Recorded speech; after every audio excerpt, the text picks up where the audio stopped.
Shit. I think we're good. Okay, yeah, I think we're good. Um, so yeah, we're live by what the little thing on the corner says.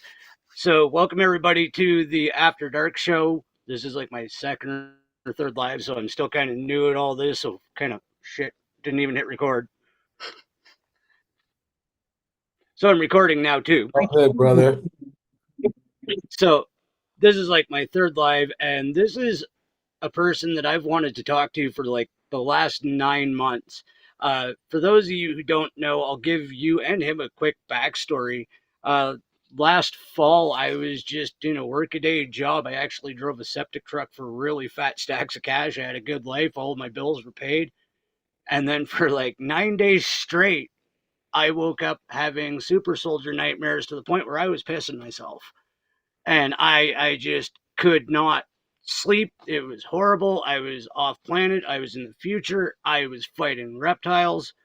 It was just insane, and it made no sense to me, and it wouldn't stop. Well, I didn't even watch podcasts at the time, much less have one. So my partner had already been on her deep dive, and she's like, "You have to watch this. I think this will make sense." I'm like, "I don't want to watch your stupid podcast." So finally, like after about 2 weeks of this, she's like, "Watch this," and she showed me your episode with Rob, where you were explaining that these things actually do exist, and I'm not a crazy person losing their mind and having some type of wild midlife crisis. So thank you so much, Arkheim Ra, for being on this show. And if you want to give everybody a quick overview of like your beginning of awakening to all of this, like how did you first figure out about the super soldier program and being taken and all of these things? Um, well, I knew that I was an alien abductee because I was getting taken a lot in second grade, or when I was younger, and for the longest time, I didn't really know what was going on. I didn't put all the pieces together. I didn't have the context of like they could take you, and put you back, and you can be gone for longer than the time that you're tech like you can be gone for like 20 years in 5 minutes, right? Um, I didn't have like the comprehension to understand really what happened to me. Like I remember like weird tests and stuff like that. But that they did on me when I was younger. But the one thing that really stuck out was the whole, and it's kind of the linchpin in my whole testimony is like, um,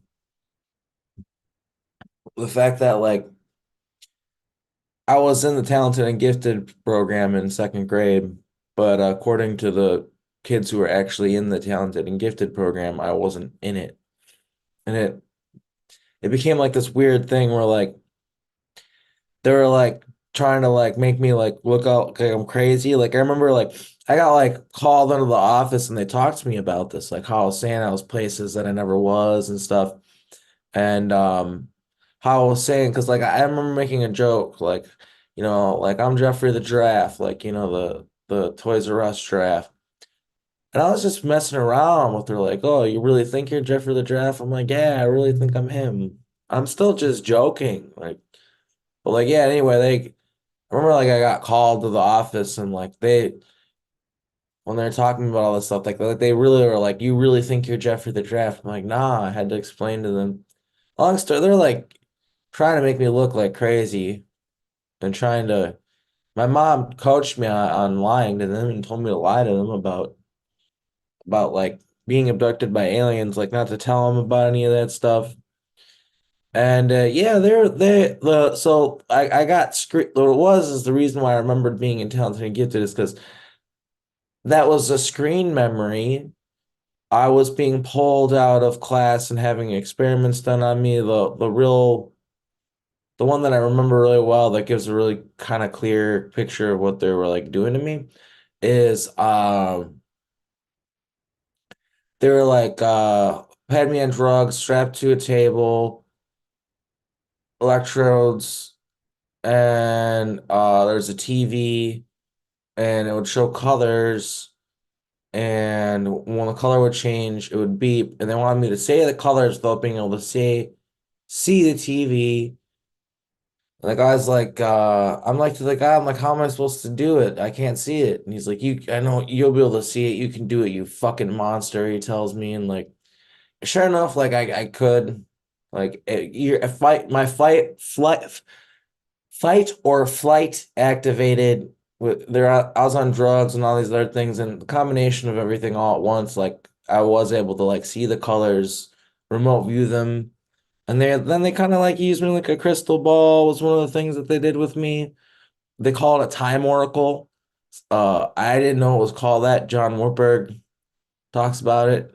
Time oracles. Now I know what that is. So like a time oracle is like you can see into other realities in the future, into the past.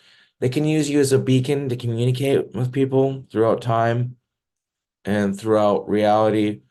And yeah, I'm basically I when it comes down to it, I have like attributes that make me good at being multidimensional, going to the future, going to the past. I don't know. Jessica Jones, I just did a remote view with her, and apparently I'm the best in the business or some bullshit is what she remote viewed. So, and that's not me. She remote viewed that. That's not my words. So yeah, I'm heavily targeted because of abilities that I have, which is confusing maybe for people because like right now like I couldn't like open a portal or do anything like that really. I mean, I do have abilities, but they don't really come out like I can't really control them really. Not that not that they aren't there, they're latent, but like yeah, it's because they shut you off. So that's an important part of it. And I don't know, I hope that kind of sums up like my story and what's going on with me, I guess. Yeah, no, and you've given me a couple of things that I'd love to touch on there. You were talking about the talented and gifted programs. There's all different acronyms for these types of Yeah, programs. Gate. And my buddy, yeah, Gates, another one. My buddy Steven over at BG Cast was just did a show on this, and he had a couple of guests on that were on or involved in these same programs as well. And they were always talking how like they'd get juice and cookies before their tests, and they figured those were doped or whatever. Yeah. What I remember now, actually, and this is a recent memory, is it was toast and food coloring was one of the things they would give us. Toast and food coloring. And yeah, like I remember like they'd let like, it was like toast and we put like maybe I think butter on it or something. I can't but they'd let us like put food coloring on it like as much as we want. And I think the food coloring was laced. And that was Yeah, it had like LSD in it or something like that, uh, or maybe something like that and more or something. I don't know, but I that was a memory that I got back recently. It's like yeah, so it's funny you say that. Yeah, and like nap time is when a lot of things would happen because like when you're younger in school, you'd have nap time, and they even had some meditation stuff where they were having us visualize and do all these weird things. And yeah, there was a lot of stuff that happened where it seemed innocuous at the time and it seemed like pretty innocent. Then you look back and um some other deeper, darker stuff was happening and it just got thrown under the surface by the altars, which that's a whole nother thing. Like I can that's explain. actually that's Yeah, I can actually something I'd explain that. love for you to get into is the altars. Yeah, so altars are so it's like dissociative identity disorder, or formerly known as multiple personality disorder. But essentially what this is an alter is like one of those personalities. Alter meaning like a short term for alternate. And yeah, you got different versions of you inside you. What they do and what it is the versions of you, it's a trauma thing. So it's like, and even mainstream psychologists that talk about DID, like talk about how It it comes from moments of trauma. So like a lot of times sexual abuse is people with DID, a lot of times they'll have sexual abuse in their childhood, which is unfortunately a part of MK Ultra programming is, the abuse of you know, it's not a good thing, and that's the reality. Um, sorry. But yeah, the the the programming is with the MK Ultra programming is it's intentional. So these altars are created intentionally. They create them intentionally. They give them names. They give them personalities. They give them like like certain traits and certain characteristics to make them good at certain things. And yeah, it's like all these different people basically inside one person.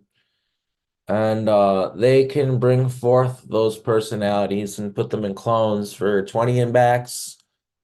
Or you could live out a whole life and they could just keep you at the same age the whole time, which is really common. Like they don't have to like rewind time. They can just like or like age regress you. They can basically have you come in like once a week or maybe even more frequently every other day to like med bed and just have you just kind of you just doesn't even have to be that frequent really. And then they can just keep you at the same so you look the same. You've been gone for 20 years, but you look exactly the same. And then when you show up and you come back home, you look exactly the same. So you're not always in a clone, but they do that. They can put you in a clone. But yeah, that's basically it with the alters is it's people inside you and you're an asset. So an asset is somebody who is you have abilities or something within you that's valuable to them, so they've programmed you. And most of us also have sex kitten programming is what they call it. That's male and female. And it gets pretty deep and kind of the nitty-gritty details, we don't have to go into them, but you can imagine what that entails. It has to do with, sexual slavery, basically. And yeah, I guess that's one of the things that I really try to highlight with all this stuff is like it's the altars with the clones and the time travel and the memory implantation and changing around memories and stuff like because they can like implant memories. Not only can they erase memories, they can replace your memories with different memories and stuff. So like this all leads to essentially like what I'm trying to tell people here, what my whole deal is that this is slavery. I know it's really fascinating to find out that there are reptilians and time travel is real and it's happening all the time and there's breakaway colonies and stuff. It's all very fascinating and people have every right to be like really like in awe of all these things because we're being lied to and the truth is pretty unreal. It's pretty fascinating. I mean, it's exactly what you'd expect it to be. We got a sky full of stars and a universe full of life. But like, yeah, we're being, lied to about it. So people get a little bit distracted by that part by like just being like, oh shit, we are part of the galactic family. It is a thing, or whatever it is, not really just realizing that there is a big picture. People get distracted by that and don't realize, okay, yeah, well, the reason why they're lying to you is because they're using all this technology and all this stuff to take advantage of humanity and enslave us. And the Black Ops programs, the secret space programs, all of it's slavery. It's just slavery. Daryl James testifies to the fact that if they pay the guys on the moon with sex from the women in the brothels that are getting paid with what food, probably room and board, just being allowed to exist basically is how they're being paid. And then their children, if they're not good enough to survive on the breakaways, like if you're not up to par, basically, if you don't pass their tests and stuff, you just get sent to be harvested for adrenochrome. So, not to laugh, it's not funny if you don't laugh, you cry. But basically, it's just this whole system is slavery. And the people that are lying, the people that are insidious and that hide in the dark like cockroaches scared of the light, these people, the reason why they keep it hidden is because they know that if the knowledge was just like out there and people knew, they're like, okay, underground bases and like adrenochrome farming and like Satanists everywhere and stuff. If they knew this stuff, they would want to do something about it. And over here in the United States, we have guns. We can do something about it, at least to an extent. So, yeah, I just feel like that's what the altars are. That's what's going on with everything. It's kept secret for a reason. Is to ensure a system of like slavery, basically. You know what I mean? Like in the same way where just for an example, comparison, like uh a cocaine trafficker, drug dealer, uh doesn't want people to know on a surface level that they're trafficking drugs and selling cocaine and stuff like that. They don't want people to know that. So they're not going to like openly advertise that fact. But those in the know will be able to see certain symbols and certain things and understand what something is. Like they'll be able to be like, oh, oh, that's what you're really doing. You're selling cocaine. Oh, I can get a bump from this guy. I can get a line from this guy. Well, in the same way, these time corporations, that's what they are. They're corporations, they're military intelligence agencies, but they're really just corporations.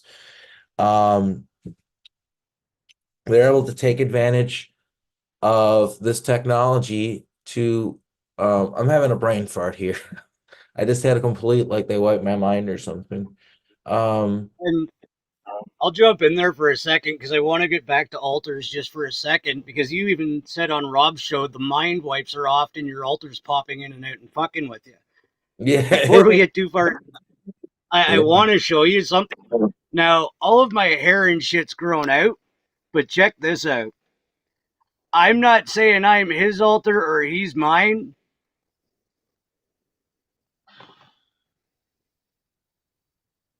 Is that you and Tony? Yeah, I mean, you guys just look a lot alike, yeah, for sure.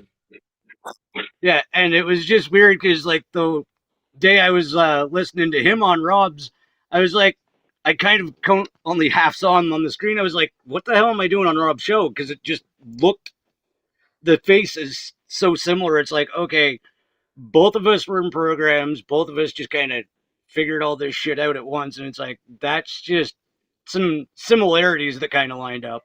Yeah, so that's another thing that they're doing with these programs, which not not many people are talking about it, and I think that this is something that I could do a whole presentation on, write a whole book on, is the fact that there are so we're time corporations are creating these lifetimes that a lot of us live in, and we come from the programs and we come from time bubbles and things like that, which a time bubble is just like a place where time's like frozen and centered in time and space so that time operations can be run from it.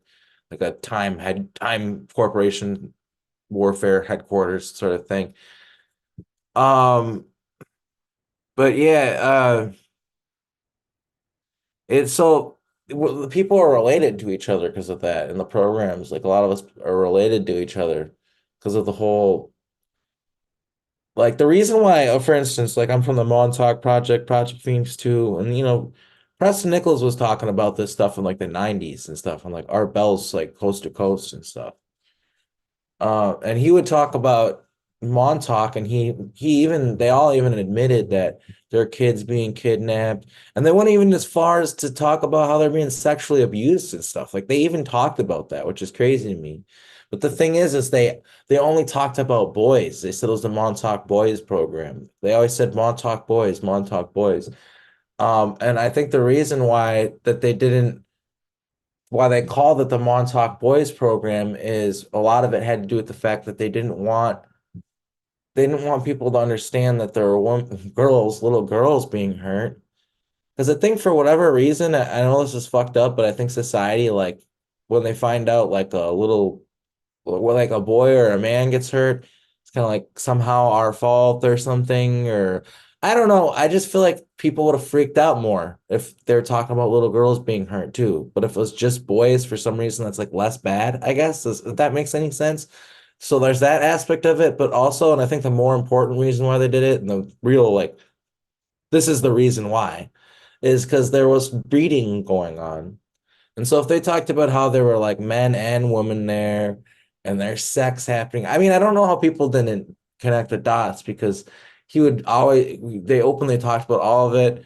Preston talked about how it's like sex, drugs, and rock and roll, be like, because there's like music being recorded, there was like orgies happening, all this stuff. I mean, they're filming pornos and shit at Montauk. Swear to God, that's a real thing. There's probably stuff on the dark web that you can find. Like, I swear to God, it's probably out there. I've heard even that like people have found this stuff like on videotape and stuff like that, like portals open if you try to watch it. Um, because like the energy connected to it so bad. But yeah, it's I don't know. It's yeah, sorry, I'm just if you have any more like questions then. Yeah, it was interesting because you had mentioned about like the 20 and backs. I had a memory come back to me in a QHHT session. Um, I basically went to school for 5 years off planet in one night. Hmm. And when I came back, I don't know if they fucked up like the way they brought me back or the way they put me back or if they meant to do it. But all of a sudden, I felt way too mature. Like it was literally overnight. I just felt way too mature to live with my parents anymore. 15 years old. I just left home and never went back because I came back and still felt like I had been gone for 5 years, but I just went to sleep for the night. Mm. Yeah, stuff like that can happen. If they're what they do to people is more effective on others than some. Some people might like be like, oh, well, something weird's going on. Other people might not even notice it. One thing that they like to do is keep people working really hard. So 40 hours a week is really all it takes, you know. And then alcohol, common thing, is people that are acids often live in towns with high alcohol consumption and they use it to bury their memories. And the altars help and encourage this without you realizing it.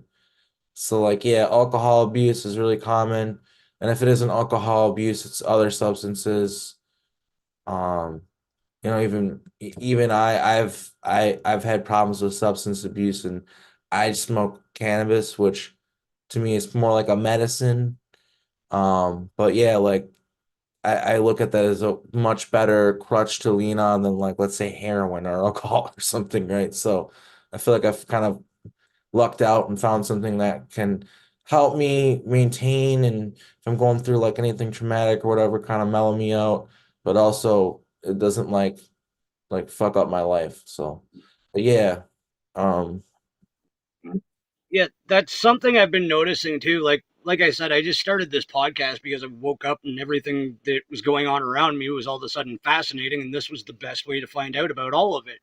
And that is one thing that I'm finding. Like there's markers and data points. Like there's in a lot of people that are in programs, MK Ultra, Super Soldier, whatever. There's some type of abuse, a around 5 year old hood trauma, um, usually drugs and alcohol, something at about the age of sexual maturity, and then it fucks them up for the first 15, 20 years of their life, like as an adult. mhm. It just seems like this coincides with all of Yeah, there's normally a lot of everybody. trauma. There's normal sometimes there's abuse that's coming from within the family. I mean, that's really common. Um, and everything gets kind of pushed on to the abuse that occurred within the family, which it's not that it didn't happen, but that's not all it was. And but yeah, it's generational. Parents are a part of it, usually I would say 99.9% of the time, your parents are assets as well. And your kids are going to be assets if you have children. That's how it works. So, um, yeah, that's it's like the statistics, I guess. Yeah. Another thing you had talked about a couple of times was the technology where they're taking consciousness while you're asleep, which is something you were talking about. A couple of things that I want to touch on here. When you were having the experience as the janitor in your school, which was basically like a sleepwalking experience.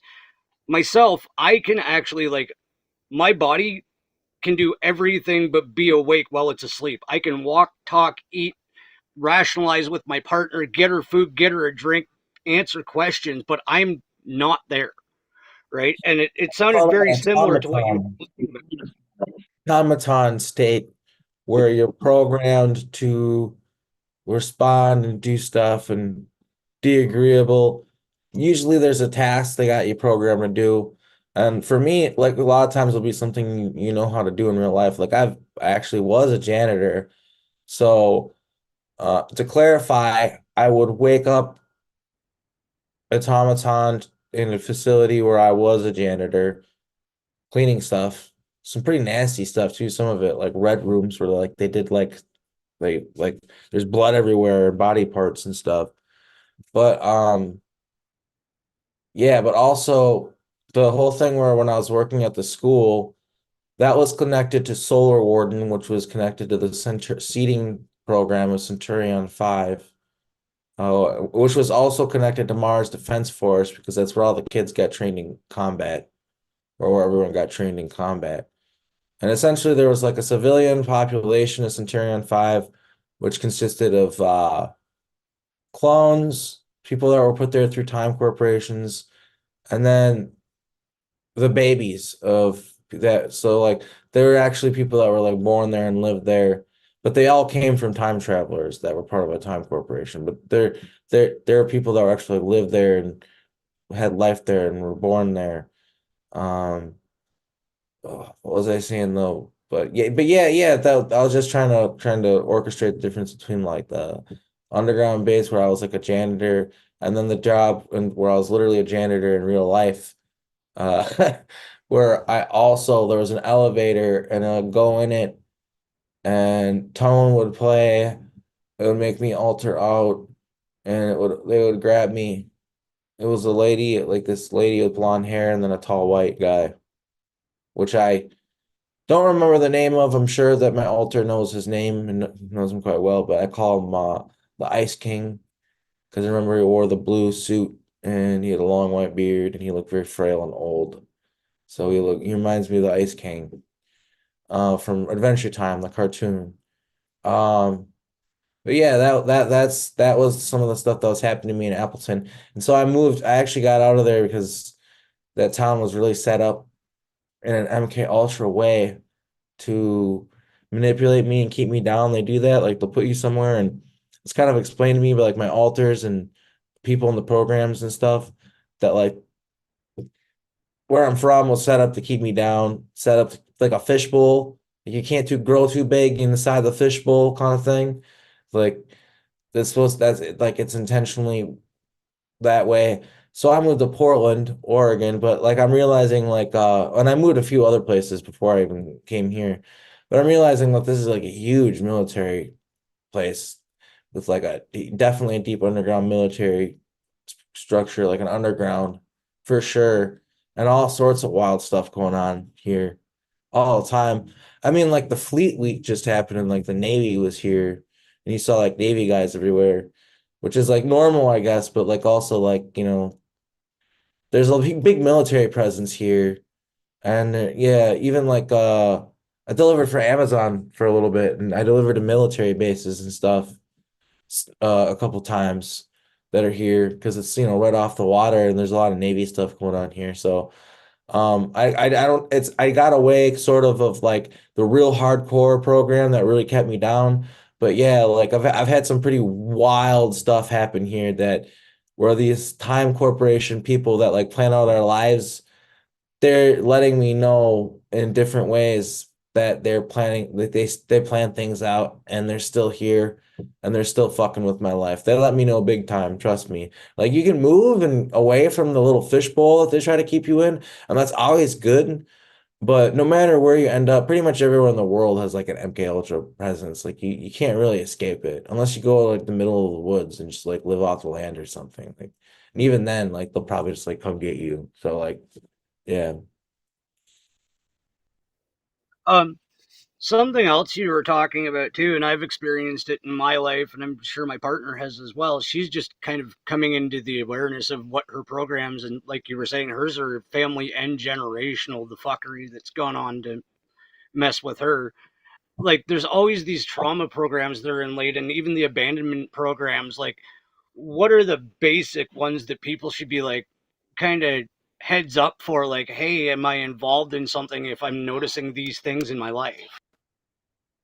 Oh God, dude, I literally, it's so sophisticated that if I were to like list examples, people could look at things in their life that are innocuous and aren't actually programs and it's just people being people, right? Like I actually don't think I can answer that question.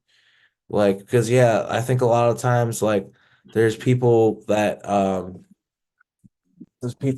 sorry, I'm just close quick. What were we talking about? I got distracted. There's some stuff going on outside. I don't want to get distracted by that, so I'm closing No, the door. it was fair. I asked you a really heavy question about what to look for if you're in a program, and that's a big question. No, I remember what I was saying. Basically, like there's stuff that you can look out for, like I guess, but you could also, if I were to say, you could end up thinking people that are just maybe shitty and aren't. They're just, I don't know, like I don't want to answer that question and give people like make people think like people in their life that are genuinely just there and care about them or whatever, are like handlers or something like that. But yeah, they No, do. And that's fair. unfortunately, the truth is like your parents might be your handlers, or it might be like your cousins that are like one of your friends that you really care about a lot or something like, and that doesn't mean that they're a bad person or that they're even aware of it. They might just have like alters or something like that. So like it's really important to remember that too. That's another thing too, like like with the school I worked at, like none of those teachers knew what was going on. And that's important to say. So like people, because they're like, wait, so you got like kidnapped at school and the teachers didn't give a shit and they just lied to you? No, they didn't know. They might have realized something weird was going on, but they didn't know what was going on either. They have this thing they can do with teachers where so they get taken. They're all programmed at least slightly. They're calibrated, is what they call it in the program. You like Time Corp euphemism. They calibrate these teachers. And what it is if like somebody from a time corporation or like a secret space program or whatever comes through and needs to do something with the kids that would be sketchy, where the teacher would be like, "What the fuck are you doing with these kids?" or whatever. You know what I mean, right? Like what they can do is they can go in there and they can say a phrase to one of the teachers. They can be like, "The white owl has landed in the gray sedan." And the teach and it will make the teacher go into there's a term for it. I wish I could remember it.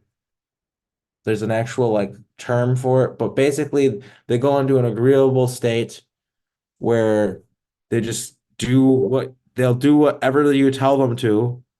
So they're like, hey, go over there and stand against the wall and forget everything that you hear us say. You're never gonna remember it. Okay? Bury it deep in your mind.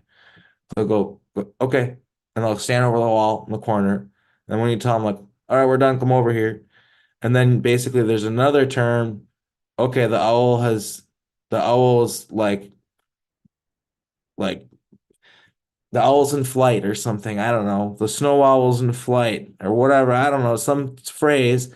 And then basically they'll go right back to, it'll take them back to the moment before they said the white owl has landed, and they'll be like huh, feel like days like they just walked into the room and they forgot what they're looking for kind of thing, and the people there will be like okay, whatever, or ask them a question or act like nothing's going on and be like, all right, have a nice day, and they'll walk out of there. And then they're got all these kids in the room or whatever, and they got to teach class. So they just go on with their day, and it's buried like in their consciousness, so they don't even really realize it happened. And so that's how well-meaning teachers that are literally they're just doing that job because they're trying to help kids or whatever, that's how they're like right there and they don't see any of this stuff happening. That actually makes sense because most of my audience would know that public education is run by the military industrial complex. So it's really not that far fetched to think that they would have hypnotic phrasing for the employees that they could easily install in any staff meeting. Right? Like I don't want to put my tinfoil hat on too big here, but it's a pretty easy I mean, concept to get your head around. we got the tinfoil hats on. Let's be real here. I'm talking about clones, talking about time travel. I'm talking about the real deep shit here. But the reality is it's all real. I mean, it's all real. Whether people can laugh at it, make fun of it, try to make it the butt of a joke all day long. It's real. Doesn't fucking matter to me. Like I don't really give a shit. People can try to like laugh at me like I'm some sort of joke. I don't give a fuck because I know that this is real and that this is happening. I've seen too much. I've had too much confirmation.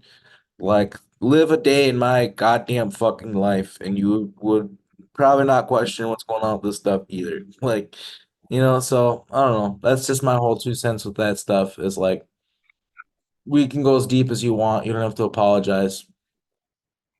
No, absolutely. Like, and that's where I am too. Like, there's even members of my own family that don't subscribe to my channel because they don't get what's going on right now. Right.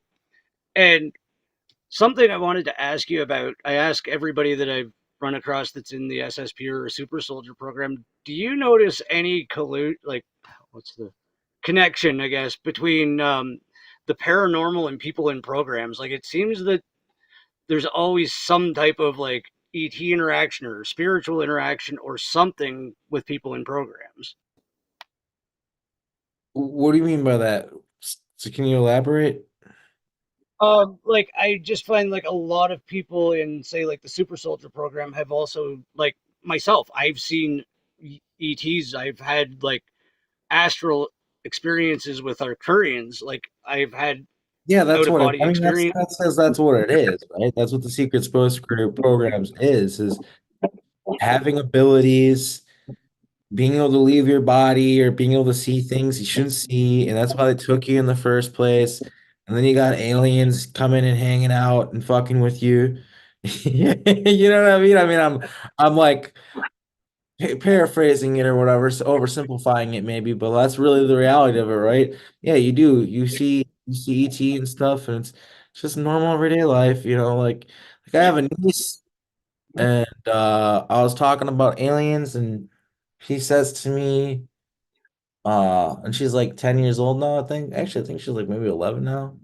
But anyway, she said to me, she's like, yeah, like one the other night I woke up and there was like a green lady next to me. And she told me like everything's all right, like just go back to bed. And then I went back to sleep. Like, and it was just like the most normal, wasn't weird at all. She's just like telling me this, like she would tell someone about the sleepover she had with one of her like little buddies that she met at school or whatever, right? Like, so it's just like she was really normal to her, but it freaked me out, it scared me. But like just because like it's verified this she's in it and she gets the nosebleeds all the time and stuff too. But yeah, so the reason why we see aliens and stuff is because like yeah, we're in the programs. This is what happens to you. It's like, it's kind of like saying water's wet in a way. Like, yeah, weird shit happens to us for sure. Okay, yeah, that's and it's not an oversimplification. It's probably the easiest way most normal people watching this would understand it because unless you're living it, you really don't understand it. Like my partner, God bless her, like listens to the nonsense that comes out of my mouth. Like I'm a grade 10 dropout, and all of a sudden I understand quantum physics. Right? It's just redonkulous shit like that that keeps happening, and it's a wonderful experience to be involved in. but it's also one that you can't explain to people that are still in their 9 to 5 lives because they don't understand any of it. I don't know. I don't know if that's necessarily true, but then again, like I was working at a cannabis garden and I just literally told everybody like I'm an MK Ultra survivor, a kidnapped from school. I don't give a fuck. I'll tell anybody. Like, and they all understood. I mean, maybe a couple of them thought it was weird, but most of them like believed me. And like my boss started listening to my podcasts and stuff. And so Really? yeah, I don't know. I maybe it's just me. Like, but I encounter a lot of people who are really receptive to what I'm talking about because maybe it's because when you know me and you see me in person, you can tell like I'm just like being real. Like I don't fuck around at all. Like I'll just tell people what's going on. And so Yeah. maybe the honesty, they can just sense the honesty. I don't know what it is, but and I'd also say though you're probably right. There's probably a lot of people who just can't wrap their minds around this stuff. But fortunately, certain things are going to happen in the not so distant future where they're kind of going to have to just start wrapping their minds around it. Like you can't be in the dark forever. Yeah, I totally agree with that part. And speaking of talking about this, you are going to be presenting at Full Disclosure Now conference coming up in July, right? 100%. Yep. Looking forward to it. It's going to be an amazing event. Yeah. And like that is in, I just did a commercial for it and I'm drawing, wow, they're doing this a lot to both of Yeah, us. I have it written down somewhere too. I think it's the 14th or the 15th through the 18th. Yeah, the 15th through the 18th. And I will, just because my memory is not the best, let's just look on the website real quick. Uh, Yeah, it's let's get the information here on this just because we like to be on point. It's July 15th to the 18th at Serrano Beach Resort in St. Pete Beach, Florida. And you can get tickets at fulldisclosuremovement.org. And yeah, I'm going to be presenting at it obviously, and the presentation that I'm doing is going to be on alters, cloning, and consciousness transferal, and used in conjunction with time travel as a method of human slavery. That's basically it. And I'm co-presenting with Alondra Markman, who is also we served at Project Phoenix 2 together and Montauk Project. We both survived that and have pretty similar experiences. So we decided to, instead of doing two separate presentations, kind of like team up. And so that's what we're doing. And yeah, it's going to be a great event. There's so many really good speakers, and it's really just like the realest of the real and the Secret Space Program whistleblowing community. Like all the big names are going to be there. And it's just like an opportunity to physically meet in person, which is an incredible thing. It's important as much as these online spaces are really important and necessary. So are physical meeting spaces where we actually get together and hang out. So, with that being said, yeah, everybody come out and check out the event. It's gonna be a great time. you are also just wrapping up on a book too, aren't you? Yeah, it should be ready for the conference. It's just been a lot. I got off the phone with Lily Nova today, who fortunately sounds like I should have it's like 75%, like 80% chance that my book should be ready for the conference. They should have physical copies there. I just have to have it done within the next couple of days, which I think I should. But it's really hard to wrap up the book. Um, I've been having a hard time wrapping it up, but it's almost there. Got like images and everything else, and it's basically just kind of like a handbook in a way, like explaining from the ground up what these programs are, how they operate, why they're doing what they're doing, and how they're doing what they're doing. And it uses actual real life things that I've experienced in my time in the programs to kind of illustrate what's going on. So I'm really proud of it. I think it's going to be great. It's probably the most important thing that I've ever done in my life. And yeah, I'm looking forward to presenting at this conference, releasing this book, and having it kind of start the whirlwind of just conferences and just book after book. Because I mean, I have like more books already. Like, there's just one book right now. Like, there's gonna be another book. Like, probably less than a year from now, I'll probably have another book out with the way things are going. Because I just have a lot of stuff to say and a lot of information to put out there. And I decided that if I tried to put a lot of things that I wanted to talk about in this book, that it would just get too convoluted and there'd be too much going on and it would almost get confusing in a way. So, which I'm thankful I realized that because it's going to make my book a lot better. But yeah, just kind of keeping it simple and like the next book that I make is probably going to be about the music industry. Don't quote me on that, but that's probably what it's going to be about.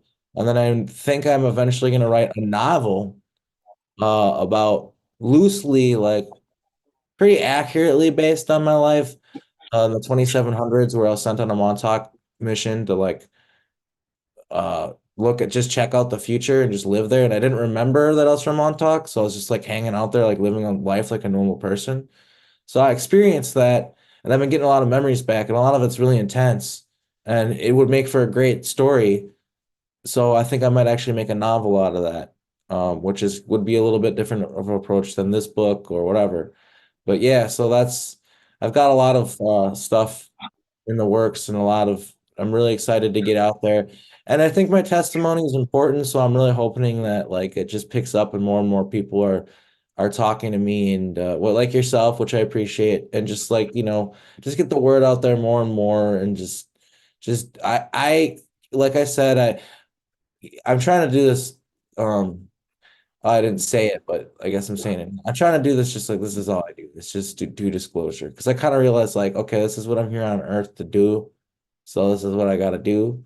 So I'm focusing on solely on this now. It's like all like laser vision on disclosing these programs and trying to shut them down, or at the very least, like, because some of these are like military programs that are kind of necessary in a way, at least reform them so they're not like kidnapping kids and stuff. You know what I mean?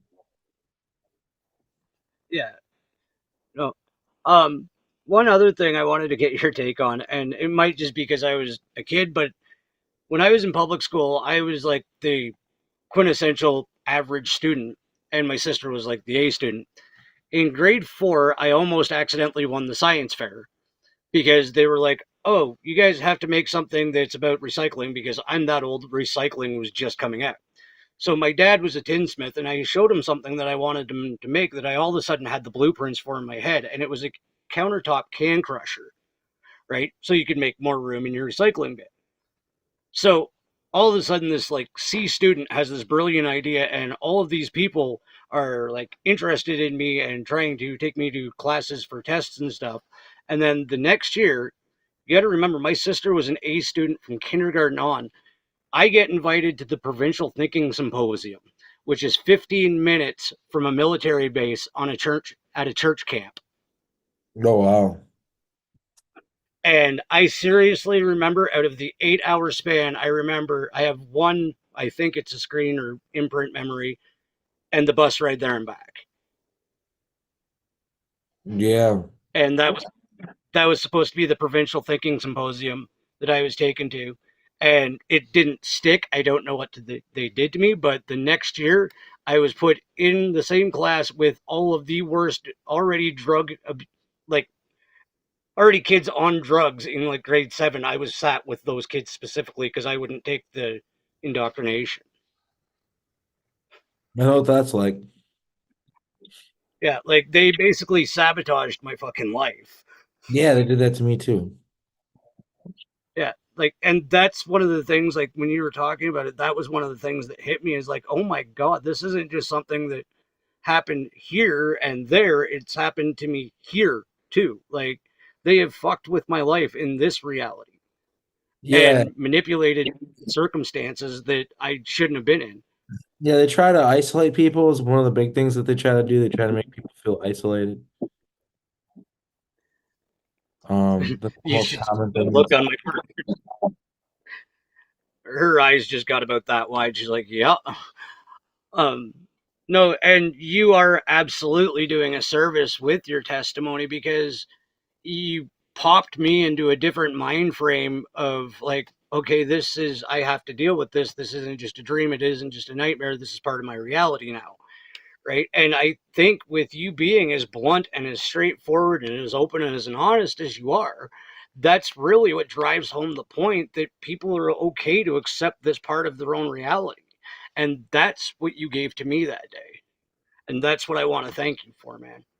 yeah, I appreciate it. It's my pleasure. The big thing, a theme kind of in my next interviews that I'll be doing, something that I want to bring up a lot is something that these groups are doing to humanity and how this all works is from a galactic standpoint, consent is pretty important. A species has to consent to being oversaw, it has to consent to being like controlled and managed. Everyone has sovereignty, every living being has sovereignty, and you have to consent to having that taken away from you by a galactic decree, like by galactic law. But the thing is, it's like we're not like that important like we think we are. Like we're just one planet of like millions, right? So yeah, people talk about us a lot. I think Earth is an interesting place for sure. It's like it's not that people don't talk about us, but we're not as important as we think we are. And shit, all three coming in, and playing referee in my head. Um, what was I trying to say? What was I talking about? Uh, we're not as important as we think we are because there's lots going on in the universe, kind of. Oh yeah, yeah. Now I don't remember what I was gonna say.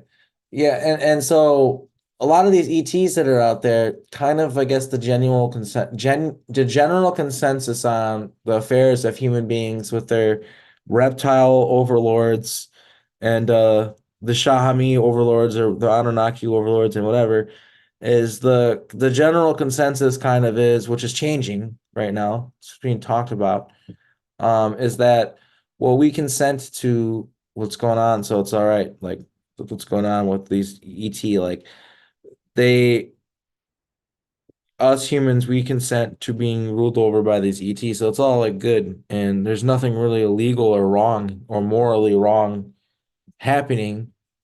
But the reality is that they use loopholes basically is a really good way to like one way to say it, and like they manipulate us, like okay, like basically like what mind control is, and what I'm trying to say and pretty much what my whole testimony could sum up to is like mind control is making someone do something, and then, but get this, the important part is not only did you make them do the thing, they think they did it on their own volition and they did it because they wanted to. That's the definition of me of MK Ultra mind control. Like mind manipulation, be like, hey, uh, we're selling this microphone. It's the best microphone. You should buy this microphone. Here's why. That's just like manipulation. That's not mind control. But like mind control is when they like literally manipulate you into like thinking that you have to do something. Well, maybe you don't. Maybe you don't have to do it. And like the thing is like, okay, consent. Like if the people don't understand what's going on or the situation and they feel like they have no other choice, like there isn't a choice. Like we live in a society where if you don't go along with the status quo and everything that's going on, um, at the threat of fines, jail time, literal violence, right? Police violence, like they'll come into your house and take you away if you don't follow their rules. So how, but yet they say, well, yeah, that's the society you guys built. You all agreed to it and it's consent. It's like, well, how? Anybody that tries to step out of line and say, I do not consent, they get fucked over. They get screwed over. And it's like the same thing as like saying and this is maybe crude and maybe not the best example, but like it's the same thing as saying like a woman who is starving, right? Like they need to eat or something bad could happen. and some guy comes along and is like, "Hey, I have this like sandwich, but like I need to like have sex with you, and then I'll give you the sandwich." And the woman says, "Okay, sure." Did she really consent to that? She needed the sandwich. She had no choice. She had to eat somehow. Like that's not actual consent. And in the same situation with like humanity, like we need to be like food, shelter, clothing, and we live underneath this system that the only way to do that is to do the 9 to 5 and basically subject ourselves to like this mind control grid where they're siphoning our energy from us, right? And there's like that we what I'm trying to get at here is we have never consented to this. And I think what's going on right now in the galactic community is we have representatives from what we're calling New Earth trying to explain to a lot of these ETs like, no, humans don't consent to this and it's not okay. It's actually kind of illegal. I can't say how far along we are with that, but that is happening. That's actually something I wanted to mention. You and I are friends on social media, and you're a fairly intuitive guy. I've noticed your posts have had a fairly positive uptick, like things are looking better. Is there anything you want to touch on that? Because I know you're a pretty smart cat, and I think picking up on something you're Just putting say, down. let's just say I've been fighting really hard. I'm exhausted. There's a lot of stuff happening. Realities are working together in tandem. Um, and no there's no is being said by a lot of different people in a lot of different groups, is what it seems like to me. But at the same time, yeah, I don't know. I'm trying to figure out what's real and what isn't, what's screen memories, what's not screen memories. Like I did this thing with Jessica Jones where she remote viewed something that happened to me, and I originally thought the whole thing was a lot more rosy than it was. Like apparently I was being sent to other realities and stuff like that to fight in wars and stuff like that. That's what she got from her data. And got that I'm exhausted, which I do. I feel exhausted. And then I'm like the best in the business, basically. But yeah, I think that there's positive things coming, and I have been more positive lately because I think that we are entering the future where there's tribunals for what happened at Montauk. Memorials get made, and I end up being a counselor at DID Integration Clinic near Shoal Lake, near Winnipeg in Canada. Um, I think we're entering that timeline, one of those timelines, and I feel pretty optimistic about it. And I see with some of the stuff happening, there's just people are just seeing what's going on now. Like I don't know, like it's like people can joke. There are the stragglers, and I really do call them stragglers because that's what they are at this point. Like, come on, get with the fucking program, you fucking morons. Like, the aliens are here. It's not that big of a deal. You're not a caveman looking at fire. Put on your fucking big boy pants and accept that there are portals and stuff. For fuck's sakes. Like, science is even explaining all this stuff is real. And they all are, oh, but science. Yeah. Open up a goddamn textbook, you idiot. Look at the own articles that you look like read your own articles that you're sharing on Facebook. It's saying all this stuff is real. Like that's what it's saying. Like that's what science is proving everything that we're talking about. It's like the Native Americans and the Hindus and stuff like that. They've been talking about this shit for fucking centuries. And scientists come along and go, "Hey, did you know that like the universe might not be real and it might just be like a hologram?" And the Hindus are just like, "Yeah, about that. Like we said that 3,000 years ago. Do you want to listen to us now?" Or like, you know what I mean? Oh, like we don't take anything our ancestors take seriously. Like, how dare us? Like, how fucking dare us? Like, just shit on our ancestors like that, where like everything they said, it's all just fancy, funny stories. Funny stories that they made up with nothing literal. Like, I get it, like the game of telephone. That's the thing, right? Like, we all have to take that in consideration. Like, I saw a funny meme. It was like, in 2,000 years, they won't be able to tell the difference between a butt dial and a booty call, and that's why we can't trust the translation of the Bible. And that's like funny because that's like true. Like there is like that aspect to things, right? So like, I don't know. I think you catching my drift here. You get what I'm saying, right? Oh yeah, and I've made a point of saying this before. I think the way we treat our old people in North America is reprehensible. Like you think about in like foreign cultures and like tribes and all of that, when they get older, they become shaman and wise men. Here, we label them with Alzheimer's and dementia and give them pills and lock them in a fucking home and wait for them to die. Like Yeah, this is, and I would also say if we're going to talk about the way we treat elderly people, um, society is just not set up for us to take care of each other, which is why it's like that. That's like a symptom, just one symptom of the fact that society is not set up where we can you're like to take care of each other. But I think it's really important to mention the fact that also like we don't treat children like human beings. Like that's really important, and I want to bring that up because we're talking about that right now. Like on Earth, pretty much period. It doesn't matter what culture you're from.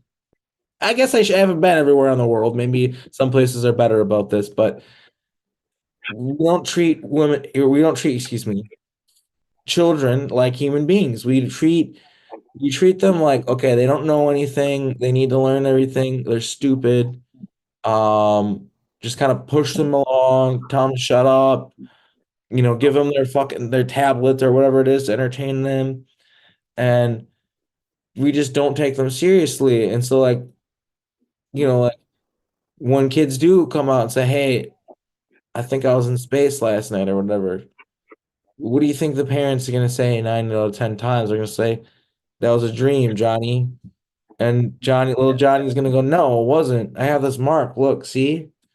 And even then, the parent might freak out. But what are they gonna say? They're gonna say, "Nah, it was a dream." Like, I don't know. It's just a lot easier to do that than to like face what's going on, right? oh yeah, my first interaction happened when I was 5 years old, and I told my mom about it, and she told me it's because I watched ET. Yeah, which is another thing, like that's real important that you bring that up too. Like for instance, like you got Total Recall with Arnold Schwarzenegger, which was him on Mars doing like a Jason Bourne kind of thing, Bourne Identity thing, where his memories being wiped. And we had lots of people in North America at that time who actually were super soldiers who got sent to Mars who are getting memories back. I think my dad would count as one of them. I mean, and it's like they come out and say, if any of them were like, "Hey, I was on Mars," and like they wipe my memory and da da da, like, "Oh, you watched that new Arnold Schwarzenegger movie?" Like they just put it in the media, and then like it's like insurance for them. And I think that's another thing is like they put it in the media and they say, "Hey, it's consent. We showed them." But really, the way they've made things work with their magic and their bullshit is actually to us, if it's in the media, that means it's not true. So how in the fuck is that consent? That's kind of like my whole kind of thing, the whole soapbox I'm standing on lately is like what they tell us our consent is not they're wrong. It's not consent. Nobody's consenting to shit. We're being forced into a corner that we can't back out of, and then being told we consented to being in that corner. It's fucking ridiculous. It's not right. One of my guilty pleasures is Rick and Morty, and that is one of the biggest fucking disclosure cartoons anybody can tune Oh into if yeah, you for get past sure. the I think right. that the writers have even been shown stuff because they've depicted stuff that's just very real, and they probably think it's hilarious. Like for instance, like the cyborg Velociraptor. That'd be an example. Those are real, and I feel sorry for anybody who has to fight those things in battle because they do not fucking play. Like they're real. Like, but it's just kind of like a funny That's joke. So the top of the show. what? That's the that's the shit that I saw in my nightmares. Was those Yeah, yeah, fuckers? yeah. The Velociraptors they were in my nightmares too when I was a kid. They're bad. Yeah, Swarm you and eat you yeah. alive. The little ones are the dangerous. When they're babies, like, when they're littler, they're actually more dangerous than the full grown ones because they run around in packs and they'll swarm you and you can't really beat them off with a stick. They just will like eat you alive. Fucked up. Oh yeah, that's brutal. Sorry, I just went like completely sideways there when we got onto Velociraptors. Triggered a Yeah. memory. Um, but yeah, we've been going about an hour. Do you want to tell everybody where they can check out all of your content, where they're going to be able to get your book, where they can find out about full disclosure again, and all of that wonderful jazz before we wrap it up? Sure, it's looking like the book will be on Amazon. It seems like that's like the easy way to release a book. I think Amazon just made it easy for people because they knew they'd be able to make a bunch of money off of it. They're really good at making money, and unfortunately, they're also good at making things convenient and easy. So, and people like that. So, I'm probably going to use Amazon. So, it should be on Amazon. My goal is to have it ready in time for the conference and to have physical copies at the conference. And my website, I don't have a website, but I have full disclosure now. Well, full disclosure movement.org is where you can check out the conference and stuff. So check out that website if you want to look at a website, see all the speakers and everything else that's going on. And then yeah, I've got disclosure known on YouTube or disclosure now with an exclamation point if you look it up on YouTube. And yeah, I'm on like Facebook and stuff, and I don't know, you can find me. And that's pretty much it, man. Thanks for having me on the show. You know, if you ever want to have me on again, talk about something like Oh, just more specific. yeah. Just have me on whenever you want. You know, get the ball rolling with your show. Glad to have you out here, asking questions and putting out content. It's important that more and more people are doing this. So thank you for your service in that regards. Thank you for coming on. Um, so I will thank everybody for watching, and I'm going to shout out Firefly and Alex DeCostello, who were actually active in the chat. Alex was saying that he had some downloads, like the mind wipes, like what we were getting during the interview. Uh, so yeah, it was cool to have him participating as we were going. So again, thank you everybody for watching, and I will catch you next time. And if I hang up on you, Arkheim, I'll message you on Messenger because I'm still not quite sure how to get out of this without hanging up. So That's all thank you good, everybody bro. for watching.